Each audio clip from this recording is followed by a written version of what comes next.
دیکھیں پہلا سوال ہے، السلام علیکم ورحمۃ اللہ وبرکاتہ، کیا فرماتے ہیں علماء دین مفتیان کرام شرع مسئلہ ذیل کے بارے میں؟ سوال، اگر باپ کی زندگی میں بیٹے کا انتقال ہو جائے تو اس کی بیٹی جو 3 ماہ کی عمر میں ہی اپنی ماں کے پاس پلی بڑھی، جن کی اپنے شوہر سے طلاق ہو چکی تھی، تو اس حال میں اس بیٹی کا دادا کی وراثت میں کچھ حصہ ہے یا نہیں؟ دادا کی وراثت کے اندر اس وقت حصہ ہوگا جب دادا کی کوئی مذکر یا مؤنث اولاد موجود نہ ہو۔ یہ ابو الانس شیرازی صاحب کا سوال ہے۔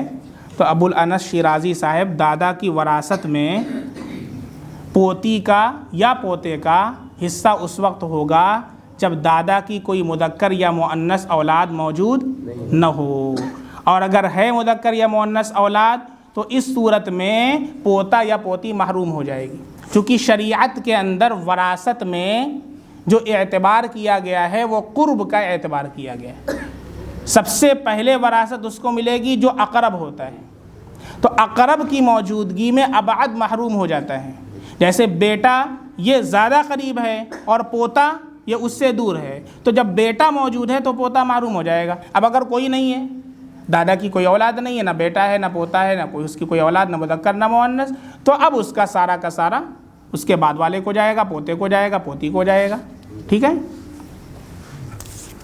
ہاں، اگر نہیں ہے کوئی مذکر مؤنث اولاد ہے تو پوتی محروم ہو جائے گی۔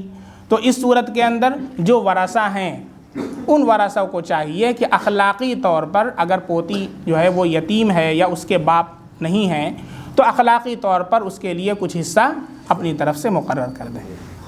دوسرا سوال ہے، السلام علیکم، میرا سوال، شب برات کے میں جو مزار پر اگربتی جلاتے ہیں، فاتحہ پڑھتے ہیں، کیا وہ صحیح ہے؟ نام محمد توحید، ایڈریس رشید آباد۔ دیکھیں بھائی، اس کے بارے میں تو میں نے بتا دیا ہے کہ شب برات میں مزار پر جانا اللہ کے نبی صلی اللہ علیہ وسلم سے پوری زندگی میں ایک مرتبہ ثابت ہے، اس لیے اسے ناجائز نہیں کہہ سکتے۔ لہذا اگر کوئی انسان پوری زندگی کے اندر ایک مرتبہ اتباع سنت کی نیت سے شب برات میں قبرستان پر جاتا ہے تو اس کو سنت کا ثواب ملے گا۔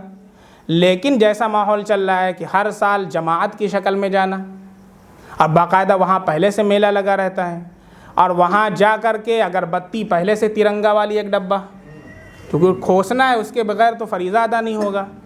اللہ کے نبی نے کیا فرمایا ہے؟ لعنت فرمائی اللہ کے نبی، لعن اللہ المتخذین علیہ السرج۔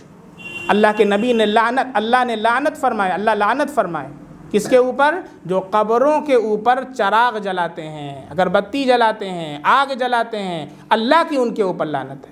اس لیے بعض آ جائیں ایسے لوگ جو قبر کے اوپر اگربتی جلاتے ہیں اور سوچتے ہیں کہ مردے کو سکون ملتا ہے، آپ اللہ کی لعنت کے مستحق بن رہے ہیں۔ اس لیے یہ سب چراغ جلانا تو جائز نہیں ہے۔ فاتحہ پڑھتے ہیں، فاتحہ کا ثبوت ہے، ایصال ثواب کر سکتے ہیں۔ ایصال ثواب میں اللہ کے نبی صلی اللہ علیہ وسلم سے ثابت ہے کہ اگر آپ کو ہاتھ اٹھانا ہو تو قبلے کی طرف ہاتھ اٹھائیں، قبر کی طرف نہ اٹھائیں، اور جو اللہ توفیق دے آپ پڑھ سکتے ہیں۔ سورہ فاتحہ ہے، آیت الکرسی ہے، چاروں قل ہے، سورہ یاسین ہے، جو بھی آپ کو یاد ہو آپ پڑھ کر کے ایصال ثواب کر سکتے ہیں۔ ایک انون پرسن ہیں جونپور کے، وہ سوال کرتے ہیں، اگر عورت ناپاکی کی حالت میں ہو تو بنا دیکھے بنا چھوئے قرآن پڑھ سکتی ہے؟ ناپاکی کی حالت کے اندر نہ تو قرآن کو چھو سکتے ہیں نہ قرآن کو پڑھ سکتے ہیں۔ چھو نہیں سکتے، اس کی دلیل قرآن کی آیت ہے، لا یمسہ الا المطہرون، قرآن کو نہیں چھوتے مگر پاک لوگ، اس لیے قرآن کو چھو نہیں سکتے۔ اور یہ دفتی کا حکم بھی اسی کا ہے، اس کو بھی نہیں چھو سکتے، وہ بھی قرآن کا جز ہے۔ پڑھ بھی نہیں سکتے۔ حضرت علی رضی اللہ تعالیٰ عنہ کی روایت ہے کہ اللہ کے نبی صلی اللہ علیہ وسلم قضاء حاجت سے فارغ ہوتے اور باہر آتے اور قرآن پڑھتے، الا الجنابہ، سوائے جنابت، جب آپ صلی اللہ علیہ وسلم جنابت سے ہوتے تو قرآن نہیں پڑھتے، تو اس لیے قرآن نہیں پڑھ سکتے۔ ہاں، ان لوگوں کے لیے جیسے کوئی معلمات ہیں، ٹیچر ہیں، قرآن پڑھاتی ہیں، اب ایسی صورت میں چونکہ عورتوں کے ساتھ یہ مسئلہ لگا رہتا ہے تو طالبات کا نقصان ہو سکتا ہے، تو اس کی فقہا نے ایک شکل یہ لکھی ہے کہ قرآن کریم کی پوری آیت کو ایک ساتھ نہ پڑھیں بلکہ اس کو الگ الگ کر کے ایک ایک حرف کر کے پڑھا سکتی ہیں. جیسے الحمد سانس توڑ دیں، للہ سانس توڑ دیں، رب العالمین.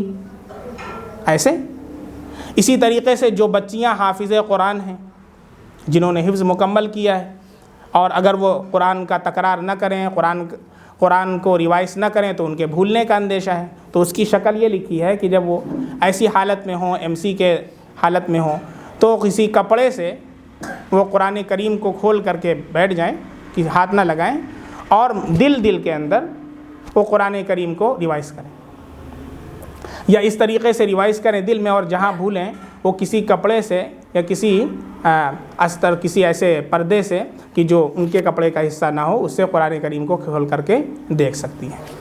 تو اس طریقے سے اس پر عمل ہو جائے گا اور بھولیں گے نہیں وہ قرآن. السلام علیکم، اسامہ خالد، اردو بازار. مفتی صاحب، اگر کسی کے لیے بدگمانی ہو جائے تو کیا کرنا چاہیے؟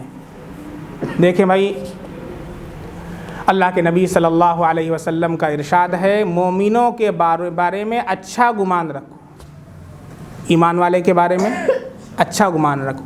اگر ایک ایمان والے کے اندر 99 ایسی برائیاں ہیں، 99 ایسی باتیں ہیں جو بدگمانی تک لے جاتی ہیں، اور ایک ایسی بات ہے جو خیر کی طرف لے جاتی ہے، تو چاہیے کہ خیر کی طرف جاؤ، خیر والی بات کو لے لو اور 99 خرابی کو چھوڑ دو. چنانچہ جو حدیث ہے ظنوا بالمؤمنین خیرا، اس کی جو شرح فرمائی ہے علماء ربانیین کے اندر، انہوں نے لکھا ہے اس کے اندر کہ اللہ رب العزت کل قیامت کے دن جو شخص کسی کے متعلق بدگمانی پال لیتا ہے اپنے دل کے اندر، یوں ہی بغیر کسی دلیل کے، بس وہ تو ایسا ہے، اس نے ایسا کہا ہے، وہ تو نماز نہیں پڑھتا ہے، کچھ بھی، کوئی بدگمانی، کوئی دلیل ہمارے پاس نہیں، اللہ رب العزت ایسے شخص کے اوپر مقدمہ چلائیں گے، مقدمہ، اور کہیں گے چل دلائل سے ثابت کر جو تو نے بدگمانی پالی تھی اپنے دل کے اندر، دلائل دے، ثابت کیجئے گا اللہ تعالیٰ کے سامنے، کر پائیں گے؟ تو بتائیے. اور جو انسان کسی کے متعلق خوش گمانی کرے، اچھا گمان رکھے، اللہ اس کے اوپر ثواب عطا فرماتے ہیں. اب یہ بتائیں کہ کتنا بڑا بیوقوف ہوگا وہ انسان جو اللہ کا مقدمہ اپنے اوپر چڑھوا لے. دنیا کے مقدمے سے ہم لوگ بھاگتے ہیں کہ نہیں؟ وہ عقل مند انسان ہوگا جو کہے گا آؤ میرے اوپر مقدمہ لکھوا دو. اللہ کہہ رہا ہے کہ میں مقدمہ کروں گا تیرے اوپر، بدگمانی اگر تو کر رہا اور دلائل تیرے پاس نہیں ہیں.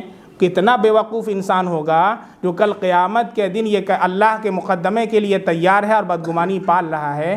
اور ایک راستہ جو کھلا ہوا ہے کہ ہم خوش گمانی کر کے، اچھا گمان رکھ کے اللہ کی طرف سے ثواب کے مستحق ہو سکتے ہیں، تو ہم وہ کام کیوں نہ کریں جس پر اللہ کی طرف سے خیر کے مستحق ہوں، اللہ کی طرف سے ثواب کے مستحق ہوں. اور ایسا کام کیوں کریں جس کی وجہ سے کل قیامت کے دن اللہ ہمارے اوپر مقدمہ کرے اور ہم جواب نہ دے سکیں.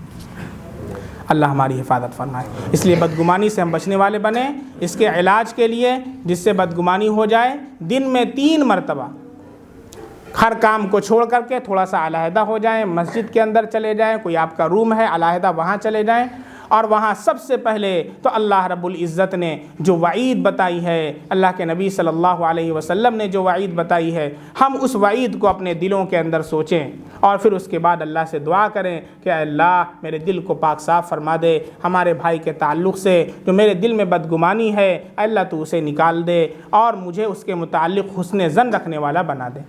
3 مرتبہ انشاءاللہ اللہ کی ذات سے امید ہے کہ وہ دور ہو جائے گا. نہیں دور ہوئی تو پھر دوسرے دن کریں، پھر تیسرے دن کریں، پھر بھی نہ دور ہو تو اب چوتھے دن جا کر اس بھائی سے ملاقات کریں.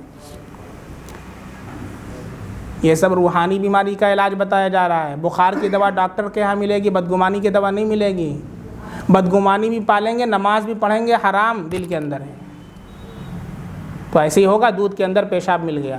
اس لیے ان چیزوں سے اپنے دل کو پاک کریں. جب تک دل پاک نہیں ہوگا اللہ کی محبت نہیں آئے گی، اللہ کے نبی کی محبت نہیں آئے گی. چوتھے دن جائے اس شخص کے پاس جس کی بدگمانی اس کے دل کے اندر ہے، السلام علیکم، ہدیہ تحفہ لے کر کے ایک پاؤ مٹھائی لے لیجئے، کچھ صدقہ خیرات، اور صدقہ مطلب نافلہ کر سکتے ہیں، کوئی واجبہ نہیں کریں، ٹھیک ہے، یا ایسے ہدیہ کر لیجئے، ایک پاؤ مٹھائی لے لیجئے، السلام علیکم، خیریت سے ہیں، یہ آپ کے لیے ہدیہ ہے۔ پھر اس کے بعد اس سے بتائے کہ بھائی ایسا ہے کہ میں تمہارے تعلق سے دل کے اندر کچھ خیالات شیطان کی طرف سے آ رہے ہیں، اور میں اللہ سے بہت دعا کر رہا ہوں میں ان سے بچنے کی، لیکن میں ان سے نجات نہیں پا رہا ہوں، تم سے درخواست ہے کہ تم بھی میرے لیے دعا کرو کہ اللہ اس بدگمانی کو میرے دل سے نکال دے، انشاءاللہ بدگمانی سے دل پاک ہو جائے گا۔ اللہ عمل کی توفیق عطا۔ سبحان اللہ بحمدہ، سبحانک اللہم بحمدک، اشہد ان لا الہ الا انت، استغفرک واتوب الیک۔ سبحان ربک رب العزۃ عما یصفون وسلام علی المرسلین والحمد للہ۔ اس کے مکلف ہم نہیں ہیں، ہمیں اپنی اصلاح کی فکر کرنی ہے بھائی، بہت اہم بات ہے یہ، دوسروں کی نہیں بلکہ اپنی اصلاح، ہمیں اپنے آپ کو دیکھنا ہے، اپنے آپ کو سدھارنا ہے، اپنے آپ کو سنوارنا ہے۔